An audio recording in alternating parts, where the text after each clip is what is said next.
네, 할렐루야. 마라나타 예배 오신 한 분 한 분 너무나 환영합니다.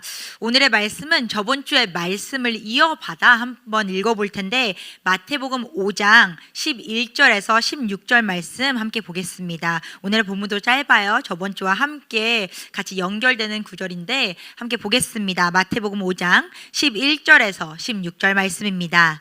나로 말미암아 너희를 욕하고 박해하고 거짓으로 너희를 거슬러 모든 악한 말을 할 때에는 너희에게 복이 있나니 기뻐하고 즐거워하라. 하늘에서 너희의 상이 큼이라. 너희 전에 있던 선지자들도 이같이 박해하였느니라. 너희는 세상의 소금이니 소금이 만일 그 맛을 잃으며 무엇으로 짜게 하리요. 후에는 아무 쓸데없어 다만 밖에 버려질 사람에게 밟힐 뿐이라.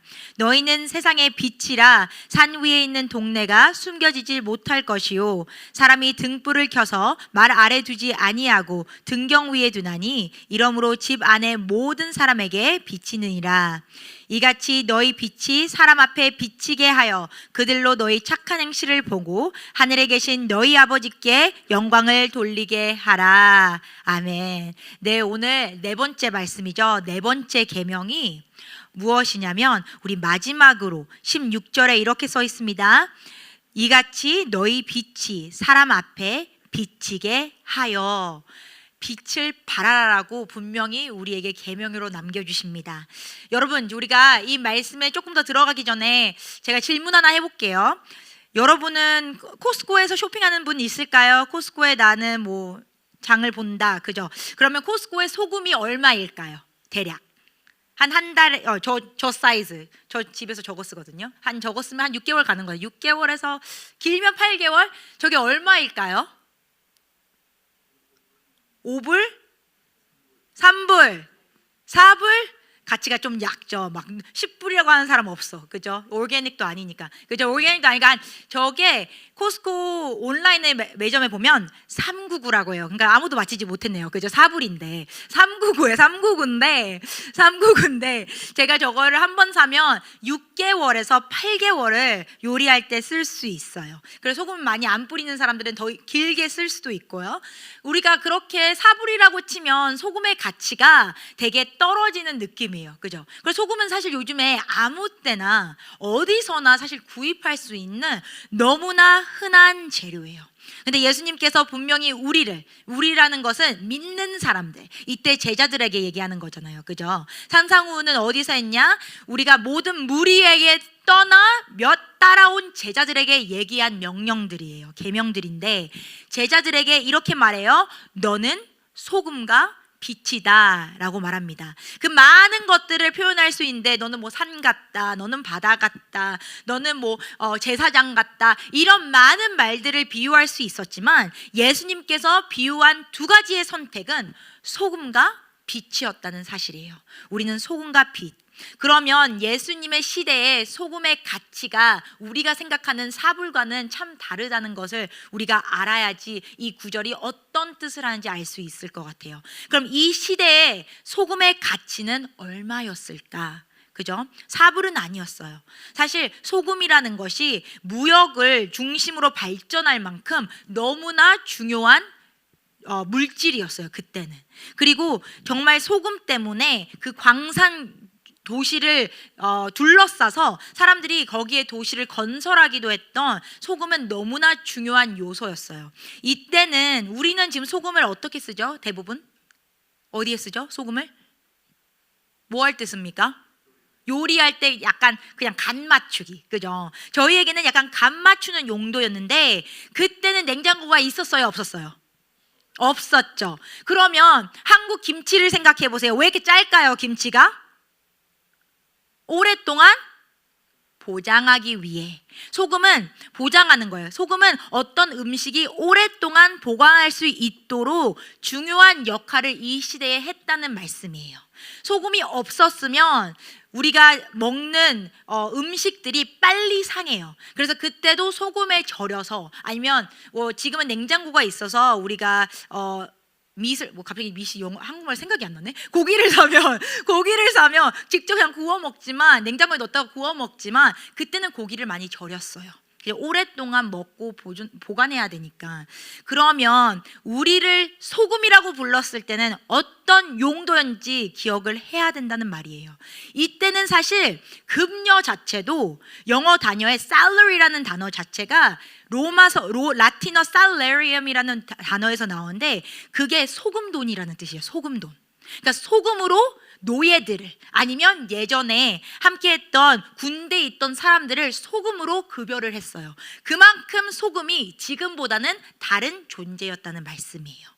그럼 우리가 지금 코스코 소금을 생각하고 그래 나는 소금이야 이렇게 생각하면 우리가 예수님이 우리에게 소금이라고 표현했던 것을 잘못 이해하고 있을 수 있다는 말이에요. 타임 매거진은 이렇게 기록하고 있습니다. 소금이 방부제로 사용되었기 때문에 구약 시대의 유대인들에게는 소금을 영속성을 상징하는 상징이 되었다. 또한 히브리인의 제사에서 소금이 고기를 정결하게 하는 역할을 했기 때문에 이는 하나님과 이스라엘 사이에 영원한 언약을 의미하게 됐다라고 써요. 이때는 소금을 또 소독약으로 썼기 했거든요. 그렇기 때문에 이 시대의 소금은 어떤 용도였냐? 치유제, 오래 보관하는 역할을 하는 우리에게 소금이라고 부르실 때는 그 의미가 그럼 무엇이냐? 우리의 가치는 우리의 역할은 무엇이냐? 너네들은 너무나 존귀한 사람이다. 이게 처음이에요. 우리가 무엇이냐? 우리의 가치가 무엇이냐? 제자들은 조롱당하고 제자들은 욕을 먹어도 너의 가치를 잃어버리면 안 된다라고 말씀하는 거예요. 너의 가치는 귀하고 너의 가치는 너무나 훌륭한데 사람들이 아직 모를 뿐이다. 하지만 소금은 언제 가치가 있느냐? 소금은 역할을 할 때 가치가 있다. 아멘. 소금같이 생겼는데 소금의 역할을 못한다면 그 소금은 아무 이용도가 없겠죠. 그러면 우리는 어떤 역할을 해야 되냐? 소금으로서 이 세상이 죄로 인해 썩어갔는데 그러면 우리는 그것을 막기 위해 세워진 사람이라는 거예요. 우리가 하나님 것을 오랫동안 이 세상에 보존하기 위해 소금의 역할을 해야 된다는 거예요. 저는 이런 읽었던 많은 비유 중에 이게 정말 제일 와닿습니다. 소금이 음식의 맛을 영원히 변화시키듯 경건한 사람이 세상에 미치는 영향도 문화를 변화시킨다. 와, 너무 멋있는 말인 거예요. 소금을 뿌리면 안 뿌린 것 되전으로 돌아갈 수가 없어요. 그죠? 홍을 뿌려놓으면 그게 너무 짜지면 다시 짠기를 빼기가 너무 힘들어요. 김치 너무 오래 절여본 사람이 있을까요? 저 진짜 김치 맨날 하다가 소금을 너무 많이 뿌려서 실패한 적이 많아요. 그죠? 근데 그 짠기를 빼려면 너무나 오래 걸려요. 근데 소금이 음식을 그렇게 영원히 변화시키듯 경건한 사람, 믿는 사람들은 우리가 문화를 변화시킬 수 있다는 것을 알고 살아야 된다는 거예요. 우리는 어떤 존재냐? 영향력을 가지고 있어야 되는 존재다. 저는 사실 이 단어를 되게 좋아해요. 영향력. 저는 항상 그리스도인들은 영향력이 있어야 된다고 생각해요. 어떤 목회자만, 전도사만, 선교사만 있는 영향력이 아니라 우리가 있는 그 자리에서, 그 일터에서, 그 학교에서, 그 가정에서 우리가 영향력이 없다면 우리는 소금의 역할을 하고 있지 않다는 사실이겠죠. 근데 우리가 그 목적을 잃어버린다면 어떻게 될까요? 예를 들어서 내가 김치를 담그려고 송을 넣은 줄 알았지만 설탕을 넣었어요. 그럼 완전히 다른 맛이 나버리는 거겠죠. 그죠? 나는 소금인 줄 알고 뿌렸는데 밖에 외적인 걸 보면 너무나도 그리스도인인데 다른 맛을 내고 있다면 소금이 아니라는 사실이죠. 똑같이 보여도. 그죠? 아무리 소금처럼 보여도 본래의 목적과 맛을 잃어버리면 더 이상 그 쓸모가 없다는 것입니다. 그렇다면 우리가 두 번째로 우리가 소금과 또 무엇이었죠? 두 번째가 뭐죠? 빛. 빛은 어떤 가치가 있었을까요? 여러분, 그 첫 번째는 무엇이라고 했죠? 아까 소금에 대한 비유 중에 여러분이 기억해야 되는 것은 역할이 먼저가 아니고 가치예요. 가치. 그죠? 소금은 어떤 가치가 있다? 너무나 중요한 가치가 있다. 그럼 빛도 마찬가지예요. 빛의 가치가 무엇이었을까? 그 시대에는 빛은 어떤 역할을 했나 생각해 보길 바래요. 세상은 어떻게 시작됐나요, 여러분? 첫 번째 하나님의 명령이 무엇인지 알아요? 성경에 통틀어서 무엇이었을까요? 창세기 1장, 빛이겠죠. 그러니까 이렇게 물어보겠죠. 창세기 1장 3절에서 4절 이렇게 말씀합니다. 하나님이 이르시되 빛이 있으라 하시니 빛이 있었고 그 빛이 하나님이 보시기에 좋았더라. 하나님이 빛과 어둠을 나누사. 첫 번째 명령. 성경 통틀어서 세상에게 명령했던 그 말이 빛이 있으라 하셨다고 해요. 빛이 너무나 하나님에게 존중한, 너무나 귀한 존재라는 거예요. 지금은 우리가 사실 항상 빛이 있는 게 당연한 시대지 않습니까? 저는 어젯밤 새벽 3시까지 환하게 켜진 거실에서 설교를 마무리했어요. 이것을 쓰는데, 그래서 참 빛이 얼마나 귀하지 않는가. 지금은 당연히 있는 거고, 당연히 없으면 오히려 불평하는 시대가 되었잖아요. 그죠? 한번 뭐 비바람이 쳐서 우리가 빛만 없어도, 하루만 빛만 없어도 우리 다 막 짜증나잖아요. 왜 안 돼? 왜 전기 안 돌아와? 이럴 만큼 우리한테 너무나 당연한 것인데, 이때는 당연했을까? 그 빛이 얼마나 귀했을까? 예수님의 시대에서는 빛이 전기로 들어오지 않았죠? 어떻게 들어왔죠? 어떻게 들어왔죠? 고대 시대에는 무엇이 있었을까요? 전기이기 전에. 이거 힘든 거 아니에요? 뭐라고요? 촛불, 그죠? 촛불이 있었잖아요. 불이 있었는데 빛은 어떤 의미를 가지고 있냐? 일상의 가능성. 빛이 있어야지 무엇을 할 거 아니에요. 해 아니면 촛불인데 빛이 없으면 일상을 못 살아나가는 거예요. 그죠? 빛은 일상을 살아가는 가능성, 그리고 영적으로 빛은 하나님을 나타내는 선함, 내가 안 보였던 것을 밝혀주는 선함. 그러면 하나님은 어떻게 표현했습니까? 하나님이 보시기에 빛이 나빴다? 아니요, 좋았더라. 좋았더라, 선했다. 영어로 it was good, 선했다. 빛은 그만큼 중요했기에 예수님께서는 자신을 또 빛으로 표현했어요. 우리만 빛으로 표현한 게 아니라 자신을 이렇게 말합니다. 요한복음 8장 12절. 나는 세상의 빛이리 나를 따르는 자는 어둠에 다니지 아니하고 생명의 빛을 얻으리라. 아멘. 먼저 자기 자신을 그렇게 비유했어요. 나는 내가 빛이다. 하나님이 빛을 발하라 라고 말한 것처럼 나 또한 빛이고, 그리고 너 또한 빛이다 라고 말합니다. 마태복음 5장 14절 본문으로 돌아오면 이렇게 말하죠. 너희는 세상의 빛이라. 산 위에 있는 동네가 숨겨지지 못할 것이요. 빛은 숨겨지면 안 된다는 거예요. 빛이 숨겨졌다는 것은 사실 그냥 꺼졌다는 소리거든요. 빛이 숨겨졌으면 그냥 없는 거나 마찬가지예요.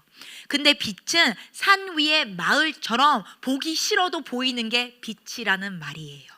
15절은 이렇게 말합니다. 사람이 등불을 켜서 말 아래 두지 아니하고, 영어로 보면 볼이라고 해요. 볼. 동경 위에 두나니 이러므로 집 안에 모든 사람에게 비치느니라. 약간 이거를 막 예시를 들려고 내가 오늘 막 전화기에 플래시라이트를 켜서 해볼까? 근데 그건 말이 안 되잖아요. 그죠? 왜냐하면 플래시라이트는 계속 켜져 있잖아요. 내가 덮어도. 그럼 빛이 셀 거 아니에요. 근데 이 시대의 촛불은 내가 그 위에 무엇을 덮었다? 초를 그냥 덮어본 사람 있나요? 그죠? 그냥 어떤 물건으로 덮어버리면 어떻게 되죠? 초가? 바로 꺼지죠. 바로 꺼지죠.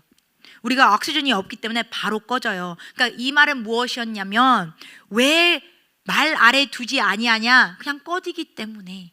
그건 숨기는 게 아니에요. 우린 숨긴다고 하지만 그 빛은 없는 거나 마찬가지라고 말씀을 하는 거예요.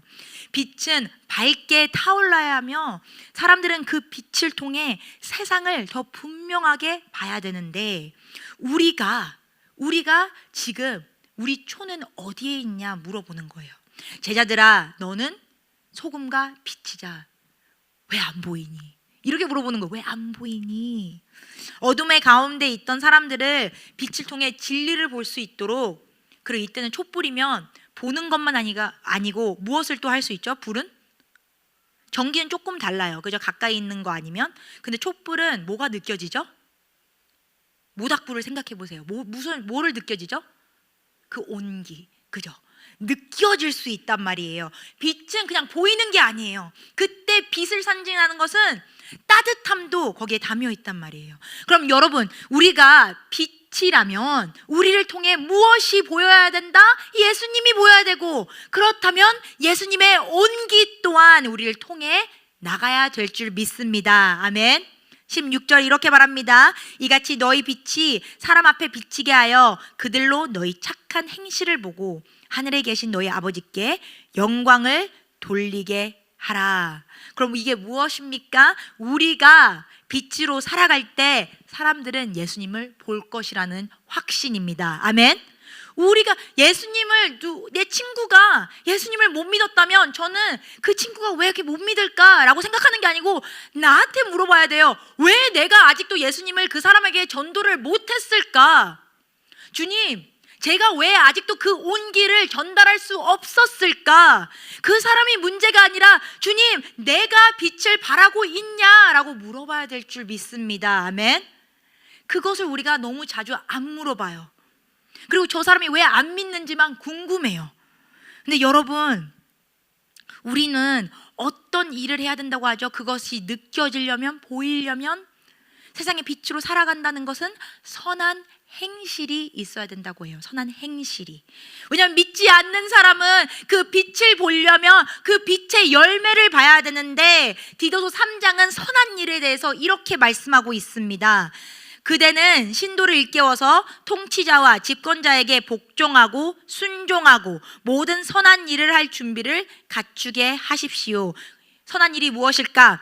아무도 비방하지 말고 싸우지 말고 관용하게 하며 언제나 모든 사람에게 온유하게 대하게 하십시오. 여기서 멈출게요. 첫 번째 선한 일, 우리가 해야 될 일이 무엇이냐? 싸우지 말라. 아멘. 부부싸움도 마찬가지예요. 선한 행실, 부부싸움이 나랑 우리 남편이랑 부부싸움 할 때 누가 그것을 보고 하나님을 믿지 않을까요? 자녀. 그죠? 내 아이가 내가 남편과 계속 싸우는 모습을 본다면 우리를 통해서 내가 예수님을 사랑한다, 엄마는 전도사다라고 해도 예수님을 믿기 참 힘들 거예요. 선한 행실이 없기 때문에. 그러면 공동체 안에서 예수님을 왜 못 보는 이유 중에 하나, 제일 큰 게 무엇일까? 청년 때 서로 싸워서, 의견 대립에 싸운 게 바빠서, 내가 옳다고 주장하는 게 강해서, 그래서 그 싸움 때문에 본질을 보지 못한다는 사실이에요. 그러면 우리가 첫 번째 행할 행실은 무엇이다? 싸우지 말라. 아멘. 싸우지 말려면 어떻게 해야 되냐? 관용하게 하라. 모든 걸 허락하라는 게 아니고 감쌀 줄 알아야 돼요. 그죠? 그 나쁜 행실도 감싸며 그 빛을 바라보게 할 줄 알아야 돼요. 그러면 3절은 이렇게 말합니다. 우리도 전에는 어리석고 순종하지 아니했고 미혹을 당하고 온갖 정욕과 향락의 종노릇하고 악기와 시기심을 가지고 살고 남에게 미움을 받고 서로 미워하며 살았습니다. 그러나 우리의 구주이신 하나님께서 그 인자하심과 사랑하심을 나타내셔서 우리를 구원하셨습니다.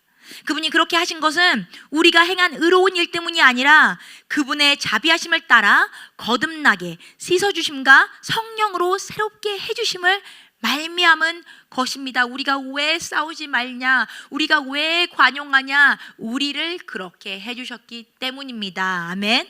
누구를 관용하게 대하지 못한다? 누구를 감쌀 줄 못한다? 그럼 내가 하나님의 감쌈을 정말 느끼지 못했다는 거예요. 내가 어떤 죄인인지 알면 죄를 납득하기가, 그렇다고 죄를 계속 하라는 게 아니에요. 하지만 그 죄인을 품어주는 마음은 생겨요. 제가 워낙 청소년 때 반항기가 너무 심해서 사실 청소년 때 반항하는 애들 보면 그렇게 막 쟤 왜 그래 이런 말이 안 나와요. 그래 맞아, 나도 그랬는데 뭐. 그래서 거기서 괜찮다는 게 아니라 그들을 한 번 더 안게 되고 한 번 더 품어주게 된다는 말이에요. 근데 내가 너무 의로웠던 사람은 그것을 보면 품어줄 수가 없어요. 제가 문제지. 그죠? 그럼 우리는 어떤 생각을 가지고 사냐고 여러분에게 물어보는 거예요. 선한 행실은 무엇이다? 싸우지 말기, 관용하기. 그러면 여러분, 우리가 선한 행실에 대해서, 이게 열매라고 했죠. 믿음의 열매인데 사람들이 그것을 봤을 때 이런 말이 나와야 돼요. 저 사람은 뭔가 다르다. 다른 사람이면 화냈을 텐데 화를 내지 않네. 다르다. 그 다름이 무엇이냐? 예수 그리스도겠죠. 아멘. 내가 더 달라서가 아니라 나 또한 그렇게 하나님의 품음을 받았기 때문에 나도 누구를 품을 수 있는 거예요. 그러면 빛이라는 것을 다시 정리해 볼게요. 빛이라는 게 무엇일까? 오늘 말하는 성경에서 하나님 자신이라는 거예요. 너에게 빛이 되라는 것은 우리에게 너무나 큰 사명과 우리에게 너무 귀한 존귀를 우리에게 주시는 거예요. 빛은. 왜냐하면 빛 자체가 하나님 자신이기 때문이죠. 예수님께서 너희는 세상의 빛이라 라고 말씀했을 때는 우리가 누구의 모습에 반사되어 있다? 예수님의 모습에 반사되어 있다. 즉 하나님의 형상이 우리다. 그리고 우리가 그것을 나타내지 않으면 누가 그것을 나타내리 라고 말하는 거죠. 여러분, 그럼 어둠은 무엇일까요? 우리가 너무나 어둠이라고 얘기하면 세상을 말해요. 그죠? 나쁜 일들, 세상 거리들. 아니요, 어둠은 세상이 아니에요. 빛이 하나님이라면 어둠은 무엇입니까? 하나님이 부재한 상태입니다. 세상이 왜 어둠이라고 표현하죠? 하나님이 거절했기 때문에. 하나님을 거절했다는 것은 거기에 하나님이 없다는 거예요. 그러니까 너무나 세상 탓하는 거 아니에요. 세상 탓하면 안 돼요. 우리는 너무나 쉽게 세상 탓을 해요. 왜 이렇게 우리 시대가 이래왔을까? 왜 우리 교회가 이럴까? 왜 우리 세상이 이럴까? 여러분, 믿는 여러분에게 한번 이렇게 물어볼게요. 세상에 어두운 게 우리가 빛이 돼야 되는데 우리가 빛을 잃었기 때문은 아닐까요? 세상이 너무 깜깜해서 빛이, 그 깜깜함이 그 빛을 덮습니까? 아니요. 환한 불은 그 어둠을 뚫어낼 수 있는 능력이 있어요. 그럼 내가 여러분에게 지금 물어보는 것은 왜 우리는 너무나 세상 탓을 하기 쉬울까? 그래, 나쁜 친구랑 놀아서 그래. 왜 그런 데 가서 그래. 뭐 이래서 그래. 세상 탓만 해요. 근데 우리를 돌아보지 않아요. 내가 빛이어야 되는데 내가 혹시 안 밝아서 그런가? 나를 통해 예수님을 봐야 됐는데 내가 안 보여서 아직도 거기에 있는 게 아닐까? 그럼 여러분, 소금과 빛이 될 수 있으려면 무엇을 해야 된다고 처음에 얘기합니까? 저번 주 말씀이에요. 5장 11절 12절. 나로 말미암아 너희를 욕하고 박해하고 거짓으로 너희를 거슬러 모든 악한 말을 할 때 너희에게 복이 있나니 기뻐하고 즐거워하라. 하늘에서 너희의 상이 큼이라. 너희 전에 있던 선지자들도 이같이 박해하였으니라. 그래요. 세상이 어두워요. 세상이 나를 짓누르는 것 같고 욕하고 박해하는데 그 기쁨이, 그 빛이 이긴다는 말씀이에요. 세상이 아무리 어두워도 우리가 빛이 된다면 우리는 예수님을 전파할 수 있는 능력이 있다는 거예요. 그래서 우리는 환난 가운데서, 우리를 욕하는 가운데서 똑같이 욕한다? 아니요, 축복해라. 아멘. 축복해 본 적 있습니까? 나를 욕하는 사람, 나를 싫어하는 사람을 정말 사랑하려고 노력한 적이 있습니까? 사랑한다는 것은 뭔가 막 베프가 되라 이런 게 아니라 그가 잘 되길 바라고 그가 정말 행복하길 바라는 그 마음 품은 적 있습니까? 너무 힘든데 저도 매일매일 연습하는 거예요. 나를 욕해도 나는 축복하리.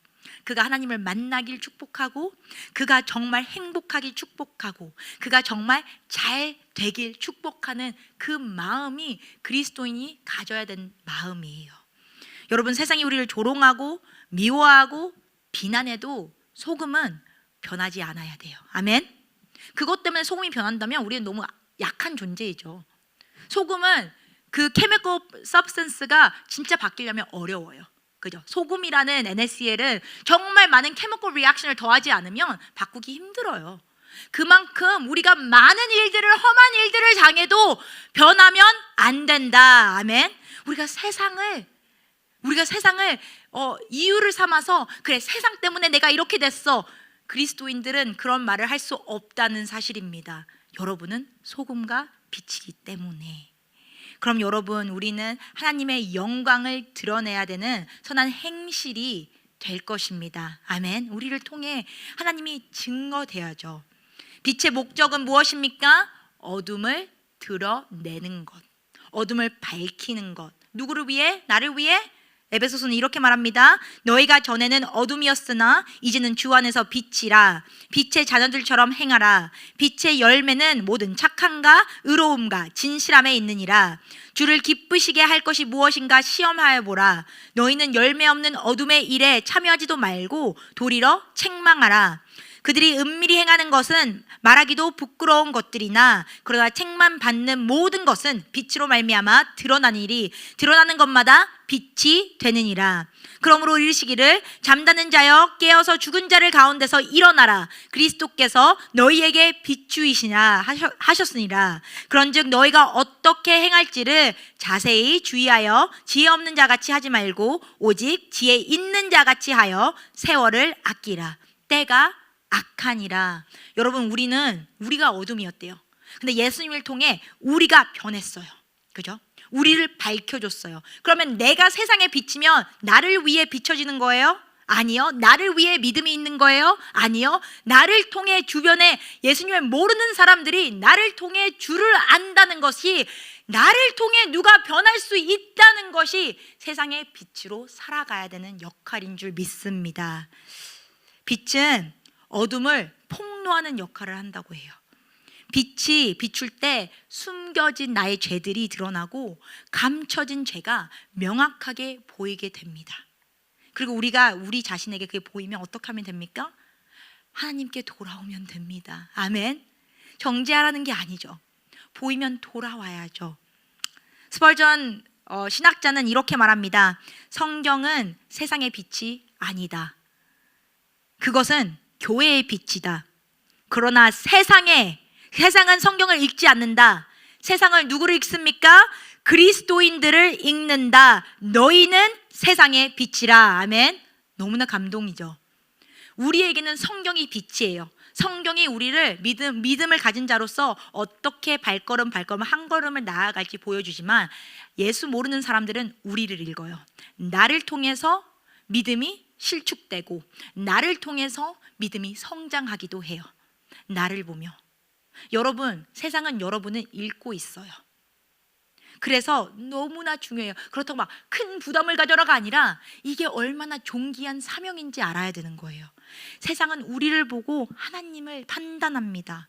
그래서 목회자가 죄로 빠질 때는, 한 목회자가 죄로 빠질 때는 모든 목회자의 죄예요. 왜냐하면 우리를 통해 실축할 수 있기 때문에. 우리는 정말 하나님의 빛을 드러내고 있는가? 여러분, 오늘 다른 사람에게 물어보지 마세요. 막 남편에게 물어보고 막 아내에게 물어보고 막 누구 옆에서 찌르고 이러지 마세요. 우리만 돌아보면 돼요. 내 자신만. 그러면 이 말씀은 우리에게 정말 핵심, 무엇을 요구하니까? 첫 번째, 나는 하나님의 나라를 위해 영향력 있는 삶을 살고 있는가? 여러분은 영향력이 있는 사람입니까? 저는 애들한테 공부 잘하라고 해요. 영향력이 있기 때문에. 회사에서도 최대한 높은 직분을 갈 수 있을 만큼 가라고 해요. 힘들죠. 저도 알죠. 올라간 만큼 힘들고 많이 얻기가 무겁다는 거 알죠. 하지만 영향력이 있잖아요. 그죠? 그리스도인들은 내가 잘 먹고 잘 살기 위해서 영향력을 취하는 게 아니에요. 예수 그리스도를 많이 드러내기 위해서 영향력을 가지려고 몸부림을 써야 된다는 말씀입니다. 아멘. 부모로서도 영향력이 있게 우리가 몸 써야 돼요. 그 아이 앞에 자주 있어야지 영향력이 있어요. 두 번째는, 나는 하나님의 영향력을 증가시키기 위해 그럼 무엇을 하고 있냐? 어떤 분들은 요즘에는 좀 그런 게 많잖아요. 에이, 이 정도면 됐어. 워라벨이 중요하지. 나 이 정도면 잘하는 것 같아. 아니요. 그리스도인들의 워라벨이 어디 있습니까? 그리스도인의 적당히가 어디 있습니까? 그리스도인들은 그 영향력을 가지려 애써야 돼요. 내가 그렇다고 누구를 시기하라는 건 아니에요. 하지만 내가 가질 수 있는 선에서 영향력을 키워야지 나를 통해 누군가 예수 그리스도를 알 수 있다는 사실이죠. 베드로 전서에서 이렇게 말합니다. 그러므로 모든 악독과 모든 속임과 의식과 시기와 모든 비방하는 말을 버리고 갓난 아이들 같이 순전하고 신령한 젖을 사모하라. 이는 그로 말미암아 너희를 구원에 이르도록 자라게 하려 함이라. 너희가 주와 인자하심을 맛보았으면 그리하라. 아멘. 우리가 예수님을 맛보았으면 감사해라? 아니요. 네가 맛보았으면 괜찮다? 아니요. 맛보았으면 그리 하라라고 해요. 예수님을 세상의 빛으로 받았다면, 나의 빛으로 받았다면 내가 빛으로 살아가야 된다는 사실입니다. 아멘. 우리가 받았다면 보여줘야 돼요. 받았다면 흘러보내줘야 돼요. 우리는 먼저 우리를 정결케 하고 영적으로 성장하는 삶을 살아야 된다는 말씀입니다. 그럼 베드로전서 9절에서는 어떻게 말합니까? 그러나 너희는 이제 새로운 아이덴티티가 생겨요. 너희는 택하신 족속이요, 왕같은 제사장들이요, 거룩한 나라요, 그의 소유된 백성이, 이는 너희를 어두움에서 불러내어 그의 기이한 빛에 들어가게 하신 이에 대한 찬양을 선포하게 하려 하심이라. 여러분과 제가, 우리가 새로운 아이덴티티가 생겼다는 것은 무엇을 위함입니까? 하나님의 찬양을 선포하게 하려 하심이라 라고 해요. 우리를 통해 하나님이 높임을 받으소서라고 말씀하는 거예요. 여러분의 새로운 아이덴티티가 주어졌다는 것은 이제 여러분은 그냥 누구 이름이 아니라 빛과 소금으로 살아간다는 것은 우리를 통해 하나님이 영광을 받으신다는 사실입니다. 여러분, 하나님이 특별히 여러분을 선택하신 백성이라고 합니다. 목적이 있다고 합니다. 우리는 어둠에서 부름받아 하나님의 놀라운 빛을 세상 가운데 드러내길 간절히 소망합니다. 우리 이제는 그만 세상이 얼마나 악한지, 불평하고 세상 사람들이 변해야 된다는 이런 말 그만했으면 좋겠습니다. 그 말 하기 전에 내 영향력 먼저 보길 바랍니다. 나는 얼마나 소금다운가, 나는 얼마나 밝게 빛나서 이 세상의 그 어둠을 나를 통해 뚫어낼 수 있는가. 우리는 세상의 타락을 탓하느라 너무 바쁘지만 예수 그리스도의 제자로서는 소금과 빛의 역할을 감당하고 있나, 이 질문이 더 중요하다는 말씀입니다. 이제는 우리가 불평을 바꾸고 질문을 우리에게 돌립시다. 왜 세상이 이렇게 부패했을까? 아니요. 나는 얼마나 영향력이 있냐? 나는 얼마나 내 회사에서, 내 학교에서, 내 가정에서 빛나는가? 저 사실 여러분도 그러겠지만 누가 저한테 전화 오면 네 안녕하세요 라고 Hi this is Annie 이렇게 그 phone voice 있잖아요, 그죠? 처음 얘기하는 그 phone voice. 근데 예전에 엄마나 아빠가 전화하면 왜? 이렇게 한단 말이에요. 여러분도 그러시죠? 알아요. 다 그런 거 알아요, 그죠? 남편이 저한테 약간 이 투명하게 막, 그죠? 퉁성하게 얘기하는데 그 질문을 했어요. 나를 통해서 우리 부모가 예수님을 못 보면 어떡하지? 문득 그 마음이 드는 거예요. 우리 부모님도 믿음이 아직도 연약하신 분들일 텐데 나를 통해서 더 하나님을 사랑했으면 좋겠다. 저 진짜 낯간지러운 거 싫어해요. 그래서 막 사람들이 막 어디 막 즐거운 자리 가도 막 사진 찍고 이런 거 저 진짜 싫어해요. 약간 싫어한다는 게 막 아니에요 안 하는 거 아니지, 제가 선뜻 먼저 하는 거 되게 부끄러워하고 좀 이렇게 막 아닌 것 같아, 약간 이런 스타일이거든요. 근데 이제 엄마가 전화 오면 한숨을 한번 쉬어요. 왜냐면 나를 다시 좀 이렇게 조정할 시간이죠. 3번 엄마 막 이렇게 대답해요. 최대한 나를 통해 내가 빛이라면 나를 통해 내 가정 또한 빛나야 되는데 내가 사랑하는 가정 같은 참 빛이 못 됐구나 라는 마음이 커서 오늘도 엄마 보고 엄마가 막 열심히 뭐 이렇게 아까 뭐 친교하신다고 바쁘셨어. 그래서 약간 낯간지럽다. 엄마 수고해, 수고하고 있네, 약간 이랬어요. 나를 통해 조금이라도 비추길 바래서. 여러분, 우리가 자꾸만 세상의 밖의 것을 탓하고 이러는 것보다 내가 먼저 변하는 게 훨씬 쉽습니다. 아멘? 내가 변하는 게 쉽습니다. 많은 청년들이 저한테 이런 예시를 들어요. 전도사님, 예수님도 성경에 보면 죄인들과 함께 식사했고 이야기를 하고 그랬는데 왜 우리는 그런 자리에 못 갑니까? 죄인이 있는 곳에. 왜 저희가 술집 가는 거에 대해서, 클럽 가는 거에 대해서 안 괜찮다고 말합니까? 이렇게 질문하는 청년들도 있었어요. 근데 저는 그렇게 되물었습니다. 그러면 네가 그곳에 가서 선한 영향을 미쳤니? 너 때문에 그곳에 사람들이 예수님을 믿고 다시 돌아왔니? 아니면 네가 그 속에 들어가서 타락했니? 네가 정말 영향력 있는 사람이라면 거기에 들어가서 그 장소를 고칠 수 있다면 담대히 가라. 근데 그 이유가 아니라면 나는 무엇을 위해 거기로 가는지 분명히 생각해 봐야 된다. 예수님은 세리들과 함께 앉으셨죠. 같이 먹었죠. 하지만 세금을 걷지 않았습니다. 예수님은 술 취한 자들과 함께 계셨습니다. 근데 예수님은 술 취하지 않으셨습니다. 예수님은 죄인들을 품으시고 함께 하셨죠. 하지만 죄를 짓지 않으셨습니다. 그만큼 예수님의 영향력이 컸기 때문에. 여러분이 변화시킬 힘이 있다면 가세요. 저는 그런 거에 되게 담대해요. 여러분의 영향력이 있다면 어디든지 가서 그곳을 변화시키길 간절히 소망합니다. 하지만 내가 가는 이유가 그것이 아니라 나 또한 세상처럼 되려고 이 정도면 괜찮겠지 하는 그 마음으로 들어간다면 멈추세요. 왜냐하면 영향력이 없으면 영향을 받기 때문입니다. 기억하세요. 영향력이 없다면 분명히 누구의 영향력을 받게 됩니다. 우리가 이 모델을 따라가야 돼요. 예수님의 모델, 영향력이 있는 싸움. 우리는 어디를 가든 영향력을 미치는 자들이 되어야 될 줄 믿습니다. 세상에 휩쓸리는 것이 아니라 세상이 나를 물들이는 게 아니라 나를 통해 세상이 변하는 그런 제자들의 삶이 마라나타 청년들이 살길 간절히 소망합니다. 나는 빛처럼 명확하게 보이고 있는가? 나는 소금처럼 이 세상의 맛을 바꾸고 있는가? 나는 예수님처럼 영향력을 발휘하고 있는가? 이 질문을 오늘 우리가 스스로에게 던지고 진정한 소금과 빛으로 살아가는 삶을 선택하길 주님의 이름으로 축복합니다. 함께 기도하겠습니다. 사랑해 주님, 감사합니다. 저 또한 너무나 오랫동안 세상을 탓하고 다른 사람을 탓하고 상황을 탓하고 탓은 끊임이 없는 것 같습니다. 말씀을 통해 다시 깨닫습니다. 주님은 영향력이 있던 사람입니다. 그래서 우리에게 예수님의 향기가 나는 사람이 되라고 하는데 그것을 어떻게 비유하십니까? 소금과 빛이 되라고 합니다. 그렇습니다. 주님, 우리를 통해 이 세상의 맛을 변화시킬 줄 믿습니다. 살아계시는 예수님을 통해 우리 삶에 주관했을 때 우리가 세상의 빛이 되어 어둠을 뜰 수 있는 영향력을 가지게 하여 주시옵소서. 주님, 영향력 싸움입니다.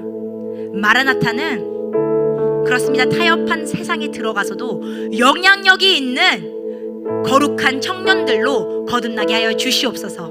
우리가 그 영향력을 위해 싸우고 애쓰고 더더욱 더 많이 가지려고 노력하는 뉴송 마라나타가 되길 간절히 소망합니다. 주님, 나를 위한 것이 아닙니다. 내가 잘 먹고 잘 살기 위해서 영향력을 갖추는 게 아니라, 나를 자랑스럽게 하려고 하는 것이 아니라, 내가 자랑이 되기 위해서가 아니라 나를 통해 어두운 곳을 밝히고 나를 통해 부패했던 세상이 주님의 뜻대로 보존되길 간절히 소망합니다. 주님, 감사합니다. 우리가 어둠에 있던 사람들인데 우리를 먼저 주님의 빛으로 빛과 소금을 역할을 할 수 있도록 건져주셨습니다. 그 사랑에 감사하며 우리 또한 오늘 다짐합니다. 주님, 소금처럼 살고 싶습니다. 주님, 세상의 빛처럼 살고 싶습니다. 나를 통하여서 많은 사람들이 구원을 얻길 간절히 소망합니다. 예수 그리스도의 이름으로 기도하였습니다. 아멘.